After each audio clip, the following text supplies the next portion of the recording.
আমি খুবই খুশি হয়েছিলাম, কারণ আমার অনেক দিনের স্বপ্ন পূরণ হবে আজ। আমি আস্তে আস্তে এগিয়ে গেলাম। বৌদি চিৎকার করে কান্না করছিল, কিন্তু প্রচুর বৃষ্টি হওয়ার কারণে তার চিৎকার বাইরে গেল না। বৌদি কান্না করতে করতে বলল, প্লিজ দাদা, আমি তোমার বৌদি হই, তুমি যদি আমার সাথে এমন করো তাহলে আমি কাউকে মুখ দেখাতে পারবো না। আর তোমার দাদা যদি জানতে পারে তাহলে আমাকে এই সংসারে আর রাখবে না। আমার 6 বছরের একটা ছেলে আছে, আমার সংসারটা এভাবে নষ্ট করো না। তখন আমি বললাম, বুদি, এখন সজোরে বৃষ্টি হচ্ছে, এই বৃষ্টিতে দাদা কেন কেউই তোমাদের বাড়িতে আসবে না। তারপরের ঘটনা শুনলে আমি গ্যারান্টি দিয়ে বলতে পারি তোমাদের পানি চলে আসবে। তাই ভিডিওটা শুরু থেকে শেষ পর্যন্ত দেখার অনুরোধ রইল। তাহলে কথা না বাড়িয়ে এবার আসল ঘটনা আসি। তখন আমি কলেজে পড়তাম। আমাদের বাড়ির দক্ষিণ পাশে থাকত আমার সুনীল দারবু। আমাদের পাড়ার সব বৌদির থেকে সুন্দরী ছিল সুনীল দারবু। আমি আমার গ্রামে থাকি। গ্রাম হলেও আমাদের পাড়া পড়শির মধ্যে সম্পর্ক ছিল খুবই নিবিড়। আমাদের বংশ ছিল অনেক বড়। গোটা পাড়ার 10-12টা বাড়ি আমাদের পরিবারেরই ছিল। তখন আমার কলেজের সেকেন্ড ইয়ার, গরমের ছুটি চলছে। ভালোই চলছে জীবন। সে সময় আগে থেকেই বৌদির সাথে আমার পরিচয় ছিল, কিন্তু তার সাথে বেশি মিশুক হওয়ার সাহস ছিল না। বৌদি আমাকে দাদা বলে ডাকত। ছোট বৌদি আমার থেকে 1 বছরের বড় হবে, কিন্তু বিয়ের পর এক ছেলে হয়, সে হয়ে গিয়েছে পূর্ণ মহিলার মতো। আমি বিকেলে আমার নিজের ঘরে শুয়ে গল্প করছি। তখন বৌদি আমাদের বাড়িতে এসেছিল, মায়ের সাথে গল্প করছিল। জানি না কেন বৌদি বাড়িতে আসলে আমার ঘরে একবার আসে কথা বলার জন্য। তাই আমি ঘরের দরজাটা আলতো করে ভিজিয়ে শুয়ে রইলাম। টের পাচ্ছিলাম বৌদি এদিকে আসছে। তখন আমার হার্টবিট বেড়ে গিয়েছিল। আমার হাত ছিল কপালের উপর যাতে আমি দেখতে পারি, কিন্তু বৌদি যাতে বুঝতে না পারে। বৌদি আমার ঘরের দরজা ভেজানো দেখে একটু ইতস্তত বোধ করল, আর বাইরে থেকেই বলতে লাগল, দাদা ঘরে আছো? আমি সাড়া দিলাম না। তারপর বৌদি হালকা দরজাটা খোল আর একটু উকি দিল, আর তৎক্ষণাৎ আমাকে দেখে চলে গেল। আমি তো ভয়ে শেষ। আমি প্রচণ্ড ভয় পেয়ে গিয়েছিলাম, কিন্তু আমি যা ভেবেছিলাম সেটা হয় নাই। বৌদির সেখান থেকে বাড়ি চলে গেল। পরের দিন আমি রাস্তায় বৌদিকে দেখতে পেলাম। আমার ইতস্তত বোধ হচ্ছিল বৌদি কি আমার সাথে কথা বলবে, কিন্তু বৌদি বলল, কোথায় যাও দাদা? আমি বললাম, একটু ঘুরতে বের হয়েছি। আমার তখন আত্মায় জল আসলো। বৌদির সাথে টুকটাক কথা হচ্ছিল। বৌদি বলল, কি হলো দাদা? আমি বললাম, কই কিছু না তো। বৌদি বলল, কিছু দিন থেকে দেখছি তুমি একটু অন্যরকম হয়ে গেছে। কি হয়েছে? গার্লফ্রেন্ড নিয়ে খুব টেনশনে আছে নাকি? এই বলে হাসতে লাগল। আমি বললাম, কি যে বলো না বৌদি, আমার কোনো গার্লফ্রেন্ড নেই। বৌদি বলল, থাক, হয়েছে, আর ভদ্র সাজতে হবে না। এরপর বৌদি বাড়ির দিকে যেতে লাগল। তারপর আমিও বাড়ির উদ্দেশ্যে রওনা দিলাম। রাতে বাড়ি এসে ঘুমিয়ে পড়লাম। ঘরের জানালা থেকে বৌদির কলের পাড় স্পষ্ট দেখা যেত। দেখতে দেখতে 1 সপ্তাহ কয়েকদিন কেটে গেল। একদিন সন্ধ্যায় ঘরের সব জানালা লাগাচ্ছি যাতে ঘরে মশা ঢুকে না পড়ে। তখন প্রায় অন্ধকার হয়ে এসেছিল। তখনই আমার নজর পড়ল কলের পাড়ে। সেখানে দেখতে পেলাম বৌদি বাসন মাজছে, হালকা হালকা বোঝা যাচ্ছিল। তখনই উঠে গিয়ে লাইট অন করে দেখলাম বৌদি বাসন মাজা হয়ে গেছে, সেখানে আর কেউ নেই। তারপর মা ডাক দিল। আমি তাড়াতাড়ি গেলাম আর জানালাটা লাগাতে ভুলে গেলাম। তারপর আধ ঘন্টা পরে মনে পড়ল যে জানালাটা খোলা রয়েছে, লাগাতে ভুলে গেছি। তখন রাত প্রায় 7:30 বাজে। গরমের সময় বুঝতেই পারছেন চারপাশে আবহাওয়া কেমন গরম থাকে। তখন বুঝতে পারলাম জল ঢালার শব্দ।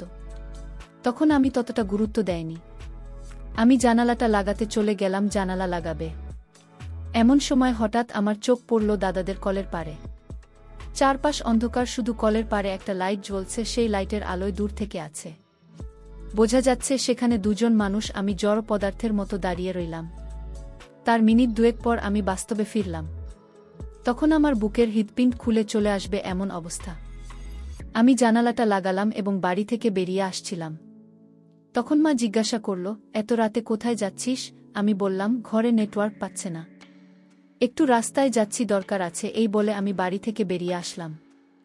বাড়ির বাইরে থেকে আমি ভাবছিলাম এখন কি করব। তখন আমার মাথায় চিন্তাশক্তি কাজ করছিল না। ভাবলাম লোকটাকে হতে পারে। অন্ধকারে যেতে লাগলাম দাদাদের বাড়ির পিছন দিকে। যেখানে যেতে আমার দিনের বেলা যেতেই ভয় করত, সেখানে আমি অন্ধকারে চলে আসলাম। সেটা ভেবে আমি নিজেই নিজের প্রতি বিশ্বাস করতে পারছিলাম না। সেই জায়গাটা অনেক গাছপালা ছিল আর ছিল প্রচণ্ড অন্ধকার। কলের পাশে একটা ঝোপ ছিল, আমি সেখানে চলে এসেছিলাম। সামনে শুধু একটা টিনের বেড়া ছিল আর সেই বেড়ার অপর প্রান্তে তারা ছিল। আমি সেখানে চুপচাপ দাঁড়িয়ে আছি, কি করব বুঝতে পারছি না। আমার হাত পা কাঁপছিল যদি কেউ দেখে ফেলে। তখনই আমি দিনের বেলা একটা প্রান্তে গেলাম। বুঝলাম লোকটি দাদা নয়, অন্য কেউ। মিনিট 10 পর বৌদি নিজের ঘরে চলে গেল। তারপর আমিও বাড়ি চলে আসলাম। এরপর 5 দিন পেরিয়ে গেল। আমি সারাদিন শুধু ঘরে থাকা শুরু করলাম। সেই সময়কালে আমি বৌদির ছেলে রুদ্রেশকে বিকাল বেলা করে পড়াতাম আমাদের বাড়িতে। উদ্দেশ্যে বয়স ছিল 6 বছর। সে আমাকে কাকা বলে ডাকত। বিকাল বেলা রুদ্রেশকে পড়াচ্ছি। বেশ কিছুক্ষণ পড়ানোর পর আর ভাল লাগছিল না। ভাবছি ছুটি দিয়ে দেব। সে সময় বৌদি আসলো রুদ্রেশকে নেওয়ার জন্য। বৌদি বলল, কি দাদা, রুদ্রেশকে পড়ানো হয়েছে? আমি তো তাকে তখনই ছুটি দিতাম, কিন্তু বৌদিকে দেখে বললাম, এই তো আর 10-15 মিনিট পরে ছুটি। তুমি একটু বসোকে একবারে নিয়ে যাও। বৌদি বলল, আচ্ছা, কি কোথায় গেছে? আমি বললাম, মা একটু বাজারে গেছে, তুমি বসো। বৌদি বলল, ঠিক আছে। আমি রুদ্রেশকে পড়াচ্ছি, কিন্তু আমার মন বলছে অন্য কথা বলি। তুমি কিভাবে পারলে শুধু নিজের কথা ভেবে এমন কাজ করতে? তারপর আমি রুদ্রেশকে ছুটি দিয়ে দিলাম। বড়দিকে বললাম, না হয়ে গেছে, এবার ওকে নিয়ে যাও। আমি উঠে পড়লাম। রুদ্রেশকে নিয়ে নিচে উঠোনে আসলাম। বৌদি তখন সিঁড়ি থেকে আমাদের পিছন পিছনই নামছিল। ঠিক তখনই হোঁচট খেয়ে বৌদি পড়ে যাবে। সেই সময় আমি দৌড়ে গিয়ে বৌদিকে ধরে ফেললাম। তারপর বৌদিকে জিজ্ঞাসা করলাম, বৌদি, তোমার কোথাও লাগেনি তো? বৌদি বলল, না, ঠিক আছে, তুমি না ধরলে পরেই যেতাম। থ্যাঙ্কস দাদা, এই বলে রুদ্রেশকে নিয়ে চলে গেল। তারপর কিছুদিন পর আমি নিজের উপর সাহস জাগিয়ে লাগানোর সিদ্ধান্ত নিলাম। সেদিন আমি আমার ঘরের জানালার সামনে বসে পর্যবেক্ষণ করতে থাকলাম। বৌদি কতবার কলের পাড়ে আসে দিনে। আমি সেই সময়টা লক্ষ্য করতে থাকলাম এবং বুঝতে পারলাম যে বৌদির সবথেকে বেশি বিকালের দিকে আসে। আর পাশের ফুলগাছগুলো জল দেয়, যা আমার ঘরে সেই জানালা থেকে কিছুটা দূরে। তবু স্পষ্ট দেখা যেত সব, কেননা সেই জানালা দিয়ে বৌদির সাথে অনেকবার কথা হতো। তারপর একদিন পাড়াতে এক প্রতিবেশীর বিয়ে ছিল, যেখানে সবার যাওয়ার কথা ছিল। সেদিন বিকালে আমি ঘরে শুয়ে ভিডিও গেম খেলছিলাম। তখন লক্ষ্য করলাম যে বৌদি কলের পাড়ে বাসন মাজছে এবং তারপরেই সে ফুলের গাছে জল দিবে। আমি আমার ঘরের সব দরজা জানলা বন্ধ করে দিয়ে শুধু ওই জানালাটা খোলা রাখলাম আর ঘরের লাইট জ্বালিয়ে দিলাম। তারপর আমি জানালার সামনে একটা পার্ট অল্প আগে দিলাম, এমনভাবে যাতে আমার মুখ বাইরে থেকে দেখা না যায়। ভাবলাম আজকে লোকটাকে আমি দেখবে। যাই হোক, কিছুক্ষণ পর বৌদি আসলো এবং ফুল গাছে জল দিতে লাগল। দেখতে দেখতে 10 মিনিট পার হয়ে গেল। বৌদি ফুল গাছের জল দিয়ে চলেছে, কিন্তু আজকে আর লোকটা আসলো না। একটু পর বৌদি সেখান থেকে বাড়ি চলে যায়। তারপর রাতে বাড়ির সবাই বিয়ে বাড়িতে যায়।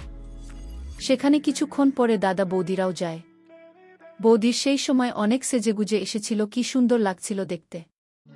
সেই সময় আমি সবকিছু ভুলে গিয়েছিলাম। বৌদির দিকে চেয়ে আছি, কিন্তু তখন বৌদি আমার দিকে তাকাচ্ছিল না একবারও।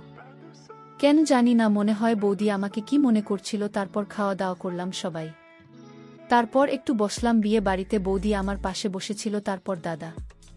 কিন্তু বৌদির সাথে আজকে কথা বলতে কেমন যেন অদ্ভুত লাগছিল। তবু আমি বললাম, তো বৌদি, কি খবর? বৌদি বলল, কিসের খবর চাও বলো দেখি। সেই মুহূর্তে আমি কিছু বলতে পারছিলাম না, কেন জানি না। তারপর বোকার মতো বলে ফেললাম, বাড়ি কখন যাবে তোমরা? বৌদি বলল, একটু পরে, বিয়েটা একটু দেখি আগে। আমি বললাম, ও আচ্ছা। তারপর আমি আর কিছু বললাম না। আমি বৌদির পাশে বসে রইলাম, সেই সময়ের উদ্দেশ্যে আমার কোলে বসে। একটু পরে রুদ্রেশ বলল, মা, আমার হিসি পেয়েছে। তারপর বৌদি ওকে বাইরে নিয়ে যেতে লাগল। তার কিছুক্ষণ পর আমিও পিছু পিছু গেলাম, যেটা বৌদি লক্ষ্য করল। আমি জানতাম আমার প্রতি বৌদির সম্মান আগের মতো নেই। বৌদি রুদ্রেশকে বাড়ির বাইরে রাস্তার পাশে নিয়ে ইসি করা ছিল। ইসি করানো শেষ হলে রুদ্রেশ খাওয়ানোর জন্য ভিতরে চলে গেল। তখন আমি বৌদিকে বললাম যে, কি হলো বৌদি, তুমি আজকে একটু চুপচাপ মনে হচ্ছে, ব্যাপার কি? বৌদি কিছু বলল না। তখন আমি বৌদির হাতটা ধরে বললাম, কি হয়েছে বৌদি? তখন বৌদি আমার হাতটা ছাড়িয়ে বলল, কই কিছু না তো, বলে চলে যেতে লাগল। তখন আমি বললাম, প্রতিদিন সন্ধ্যায় কলের পাড়ে লোকটাকে দেখে উনিকে। তখন আমার ভিতরে এত কনফিডেন্স কোথা থেকে আসলো আমি জানি না। তারপর বৌদি রেগে গিয়ে আমার গালে একটা চড় মারার এখান থেকে চলে যেতে লাগল। বৌদি এই কথা শোনার জন্য মোটেও প্রস্তুত ছিল না। তখন বৌদি অবাক হয়ে গেল যে আমি কিভাবে জানতে পারলাম।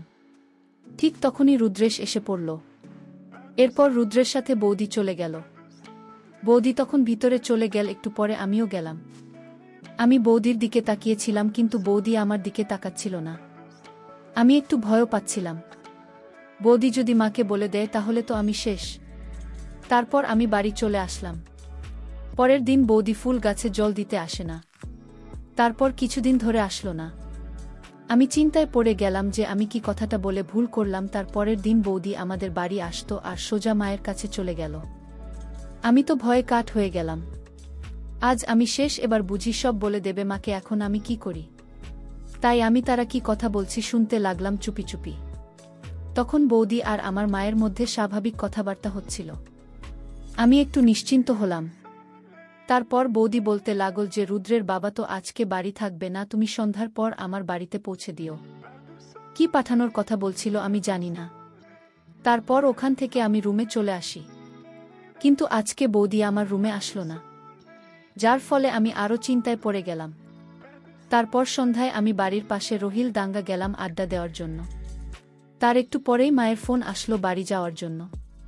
তারপর আমি বাড়ি চলে আসলাম। মা বলল, যা এই ব্যাগটা গিয়ে তোর দাদাদের বাড়ি দিয়ে আয়। আমি তো শুনে খুশি হয়ে গেলাম, বললাম একটু পরে যাচ্ছি, আমার একটু কাজ আছে, এই বলে রুমে চলে গেলাম। তারপর আমি গিয়ে মাকে বললাম, এটাতে কি আছে? মা বলল যে এই ব্যাগটা তোর দাদাদের বাড়ির কিছু বাজার আছে। আজকে তোর দাদা বাড়িতে ছিল না বলে তোর বাবাকে দিয়ে বাজার করে নিয়েছিল। বিকেলে এসেছিল নিতে, কিন্তু তখন তোর বাবা আসেনি। বাজার থেকে যা, এখন এটা বৌদিকে নিয়ে আয়। মাকে বললাম যে আমি এটা বৌদিকে দিয়ে সোজা রহিল ডাঙ্গা চলে যাব, আমার দরকার আছে, এই বলে চলে গেলাম ব্যাগটা নিয়ে। বৌদির বাড়িতে গেলাম। আমি জানতাম যে দাদা বাড়িতে নেই, তবু আমি দাদা ও দাদা করে ডাক দিতে লাগলাম। তারপর বৌদি ঘর থেকে বেরিয়ে আসলো, কিন্তু আমার দিকে তাকাচ্ছিল না, আর কথার উত্তর দিল না। আমি বললাম, দাদাকে বলো ব্যাগটা নিয়ে যেতে। বৌদি কিছুই বলল না, বারান্দায় রেখে চলে যাও। আমি তখন জেদ করে বলতে লাগলাম, আমি আসতে পারবো না, রুদ্রেশকে বল আসতে, এটা নিয়ে যেতে। বৌদি বলল, রুদ্র ঘুমোচ্ছে। আমি কথা না বাড়িয়ে বারান্দায় যেতে লাগলাম। বারান্দার পাশে বৌদি দাঁড়িয়েছিল। আমি ব্যাগটা রেখে বৌদির দিকে দেখলাম, বৌদি অন্যদিকে মুখ করে দাঁড়িয়ে আছে আর কিছুই বলছে না। বৌদি তখন আমার দিকে তাকাল। আমাকে দেখে একটু ইতস্তত হয়ে বলল, হয়েছে, ব্যাগ রাখা হলে যাও। সেই সময় হঠাৎ সজোরে মুষলধারে বৃষ্টি নামল, চারিদিকে সজোরে বৃষ্টির আওয়াজ। এরপর হঠাৎ আমার ফোন বেজে উঠল। দেখলাম মায়ের ফোন। মা বলল, কোথায় তুই বৃষ্টিতে? আমি বললাম, আমি রহিল ডাঙ্গা আছি। মা বলল, কখন আসবি, ছাদ নিয়ে যাসনি? আমি বললাম, আমার এক বন্ধুর বাড়িতে আছি। আমার এই মিথ্যা বলা শুনে বৌদি আমার দিকে খুব বিস্ময়ে তাকিয়েছিল। মা বলল, বৃষ্টি কমলে তাড়াতাড়ি এসে পড়িস। আমি বললাম, ঠিক আছে, বৃষ্টি কমলে সে পড়ব। তারপর ফোনটা রাখলাম। বৌদি আমার দিকে আগের মতো চেয়ে আছে। তখন সজোরে বৃষ্টি পড়ছে। বৃষ্টির সেচ আমাদের দুজনের উপর চাপ পড়ছে। বৃষ্টি কমার কোনো লক্ষণ না দেখে মাকে ফোন করে বললাম যে আমি একেবারে সকালে বাড়ি ফিরব, আমি বন্ধুর বাড়িতে আছি। তারপর মা বলল, ঠিক আছে, সাবধানে থাকিস। ফোনটা রেখে বৌদির চোখের দিকে দেখলাম, বৌদির চোখে ছিল আগুন। তখন আমি খুবই খুশি হয়েছিলাম, কারণ আমার অনেক দিনের স্বপ্ন পূরণ হতে যাচ্ছে। আমি আস্তে আস্তে আমার স্বপ্ন পূরণের জন্য চেষ্টা করতে লাগলাম। তখন বৌদি বলল, দাদা প্লিজ, আমি তোমার বৌদি হই, তুমি যদি আমার সাথে এমন করো তাহলে আমি কাউকে মুখ দেখাতে পারবো না। আর কোনোভাবে তোমার দাদা যদি জানতে পারে তাহলে আমাকে এই সংসারে আর রাখবে না। আমার 6 বছরের একটা ছেলে আছে, আমার সংসারটা এভাবে নষ্ট করো না। তখন আমি বললাম, বুদি, এখন সজোরে বৃষ্টি হচ্ছে, এই বৃষ্টিতে দাদা কেন কেউই তোমাদের বাড়িতে আসবে না। বন্ধুরা, ভিডিও মাঝে তোমাদের একটা কথা বলতে চাই, আমি তোমাদের সর্বদা হাসি খুশি রাখার জন্য খুব কষ্ট করে ভিডিও বানাই। তাই তোমাদের কাছে অনুরোধ থাকবে, অবশ্যই ভিডিওটি শেষ পর্যন্ত দেখবে এবং আমাদের চ্যানেলটি সাবস্ক্রাইব করে পাশে থাকবেন। আর তাই আমি এই সুযোগটা হাতছাড়া করতে চাই না। প্লিজ বৌদি, তুমি মানা করো না। শুধু একবার, আমি আর কখনো তোমাকে বিরক্ত করব না। তোমার আর আমার এই কথা দুনিয়ার কেউ জানতে পারবে না। আমি জানি বৌদিকে যদি একবার লাইনে আনতে পারি তাহলে বৌদিকে আমার আর বিরক্ত করা লাগবে না। বৌদি আমার কাছে চাইবে। যাই হোক, বৌদি বলল, তুমি আমার মাথায় হাত দিয়ে কথা দাও, তুমি আমাকে আর কোনো দিন বিরক্ত করবে না, আর তোমার দাদাকে কিছু বলবে না। তখন আমি বৌদির মাথায় হাত দিয়ে বললাম, তোমাকে বিরক্ত করব আর কখনো দাদাকে কিছু বলবো না। তারপর বৌদি আমার সমস্ত আবদার মেনে নিল। আমি যতটা আশা করেছিলাম তার থেকে অনেক বেশি কিছু বৌদি আমাকে দিয়েছে। সেই বৃষ্টির রাত ছিল আমার জন্য সবচেয়ে আনন্দের রাত। রাত বৃষ্টি হবার পর সকালের দিকে বৃষ্টি কমল। আসলে পিঁপড়ে যখন মিষ্টির সন্ধান পায় তখন সে মিষ্টির স্বাদ ভুলতে পারে না। আমারও ঠিক তেমন হলো। তারপর সকালে আমি বাড়িতে আসলাম। শরীর তখন খুব ক্লান্ত লাগছিল। এভাবে কেটে গেল বেশ কিছুদিন, তেমন কোনো সুযোগ পাচ্ছিলাম না। একদিন আমাদের বাড়িতে কীর্তনের আয়োজন করা হলো। সেজন্য আমাকে বাড়ির অনেক কাজ করতে হতো। মা বলল, খবরদার, আজকে রাতে বাড়ি থেকে বের হবি না। আজ রাতে বাড়িতে কীর্তন আছে, আজকে বাড়িতে থাকবি, না হলে তোর বাবা খুব রাগ করবে। তুই তো জানিস তো বাবা কেমন। আমি ঠিক আছে বলে স্নান করতে চলে গেলাম। স্নান সেরে বেরিয়ে খাবার খেয়ে ঘুম দিলাম। উঠলাম একেবারে বিকেলে, বেশ ঘুম হলো। ঘর থেকে বেরিয়ে দেখি বারান্দায় বৌদি আর মা বসে মালা বানাচ্ছে। আমি একটু লজ্জা পেলাম বৌদির সামনে যেতে। বৌদিকে দেখে আমি আমার হাসি আটকাতে পারলাম না। তারপর মাকে গিয়ে বললাম, কি করছো তোমরা? মা বলল, দেখতে পারছিস না। মা সেখান থেকে অন্য কাজে চলে গেল। বুড়ি সেখানে মালা বানাচ্ছিল। আমি বৌদির কাছে গিয়ে বললাম, আমিও বানাব। বৌদি বলল, ঠিক আছে দাদা। এরপর বৌদি একটা হাসি দিল। আমি তারপর নিজের রুমে শুয়ে রইলাম। একটু পরে রুদ্রেশ আমার রুমে আসলো, বলতে লাগল, কাকা কাকাই তোমার ফোনটা দাও না। আমি বললাম, কেন কাকে কি করবে তুমি ফোন দিয়ে? রুদ্রেশ বলল, গেম খেলব, দাও না। আমি বললাম, এই নাও, কিন্তু এখানে বসে খেলতে হবে। তারপর রুদ্রেশকে ফোন দিলাম। রুদ্রেশ গেম খেলতে লাগল। এভাবে প্রায় 1 ঘন্টা হয়ে গেল। আমি রুদ্রেশকে বললাম, এবার দাও কাকাই, অনেক খেলেছ আর না, এত ফোন দেখতে নেই। রুদ্রেশ বলল, আর একটু কাকাই। আমিও জোর করলাম না। রুদ্রেশ খেলতে লাগল, আমি শুয়ে আছি। তখন বৌদি ঘরে প্রবেশ করল। বৌদি বলল, বাবা কি করছো তুমি কাকের সাথে? রুদ্রেশ বলল, গেম খেলছি। বৌদি বলল, অনেক খেলেছি, এখন চল দেখি। এখনই কীর্তন শুরু হবে, তুমি বাইরে এসো। রুদ্রেশ বলল, আমি আর একটু খেলব মা। বৌদি তারপর আমার দিকে তাকাল। ঠিক তখনই মা বৌদিকে ডাকতে লাগল, এসে পূজা, কই গেলি রে মা? বৌদিকে পূজা বলে ডাকে। বৌদি রুদ্রেশকে নিয়ে গেল। সন্ধ্যা হয়ে এল, বাড়িতে লোকজনের ভিড় বেড়ে গেল। কীর্তনের লক্ষ্য চলে আসলো। কীর্তন শুরু হলো। কীর্তনের আওয়াজে ঘরে থাকা যাচ্ছিল না, তাই বাইরে চলে আসলাম। বাইরে এসে দেখি কীর্তন খুব জমে গিয়েছে। ওখানে বাবা মা, তারপর আমাদের গোষ্ঠীর সবাই, তারপর বৌদি কোলের উদ্দেশ্য কীর্তনের তালে তালে হাত নাড়াচ্ছে। বৌদি ঘুরে আমার দিকে দেখলে আর হালকা হাসল। তারপর মামাকে ডাকতে লাগল, বলল কীর্তনের কাছে এসে বসতে। তারপর আমিও গেলাম, বসলাম। আমার সামনে কাকি বসেছিল, আমার বাবার কাকাতো দাদার বউ। তার পাশে বসেছিল বৌদি, বারবার ঘুরে আমাকে দেখছিল। এভাবে প্রায় 2 ঘন্টা পার হয়ে গেল। কীর্তন তখন খুব জমে গিয়েছে। তখন মা বৌদিকে বলল যে তাদের বাড়ি থেকে প্লেটগুলো নিয়ে আসতে। বৌদি বলল, ঠিক আছে মা। বলল বৌদিকে আমাকে সাথে নিয়ে যেতে, অন্ধকার ছিল তাই। আমি আর বৌদি রাস্তা দিয়ে যেতে লাগলাম। ভেবেছিলাম যে এই অন্ধকারে বৌদি আবার কি না কি বলে বসেন। তারপর আমি আর বৌদি তাদের বাড়ি আসলাম। বৌদিকে জিজ্ঞাসা করলাম, দাদা বাড়ি নেই? বৌদি বলল, আছে। যাও দেখো ঘরে। আমি ঘরে গেলাম। দাদা টিভি দেখছিল। আমাকে দেখে বলল, আরে বস। আমি বললাম, চলো, আমাদের বাড়ি কীর্তন হচ্ছে আর তুমি এখানে টিভি দেখছ। দাদা বলল, আজ আর যাব না, কালকে ভোরে কাজে যেতে হবে। তাই এখন শুয়ে পড়ব, খেয়ে দিয়ে বৌদি দাদাকে খাবার দিন। আমি বসে টিভি দেখছিলাম। তারপর বৌদি এসে বলল, চল দাদা, প্লেটগুলি নিয়ে নিয়েছি, আর দেরি করা যাবে না। তাহলে কাকে বলবে যে এখনো নিয়ে যায়নি? আমি বললাম, চলো। দাদা বলল, রুদ্রেশ কি করছে? ওকে এখনই দিয়ে যাস, সকালে স্কুল আছে। আমি বললাম, ঠিক আছে, ওকে দিয়ে যাব। দাদা বলল, আর সব শেষ হয়ে গেলে বৌদিকে এগিয়ে দিয়ে যাচ্ছে, অন্ধকারে একা আসতে পারবে না। এরপর বাড়ি গিয়ে আমি রুদ্রেশকে দিয়ে আসি দাদার কাছে। রাত 12:30 বাড়ির সব কাজ শেষ। সবাই চলে গেছে। মা আর বুদি খাচ্ছে। মা বলল, বৌদিকে এগিয়ে দিয়ে আসিস। আমি বললাম ঠিক আছে। বৌদি আমার দিকে চেয়ে হাসছিল। আমার রাগ হচ্ছিল। মা বলল, বৌদিকে বাড়ি পৌঁছে দিয়ে আয়। আমি বললাম, কেন? এখান থেকে ওখানে বাড়ি আবার পৌঁছে দিতে লাগে নাকি? আমার যেতে হবে না, বুঝলে চলে যাবে। বৌদি বলল, দেখেছ কাকে কেমন? এই এত রাতে আমি কি একা একা যাবে অন্ধকার দিয়ে? মা বলল, হ্যাঁ ঠিকই তো। ও কি একা যাবেন নাকি? যা শিগগিরই।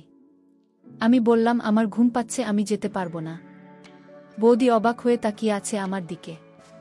মা বলল, যাবি নাকি? তোর বাবাকে ডাক দেব। এমনিতে মোবাইলের নেটওয়ার্ক না পেলে অন্ধকারে রাস্তায় চলে যায়।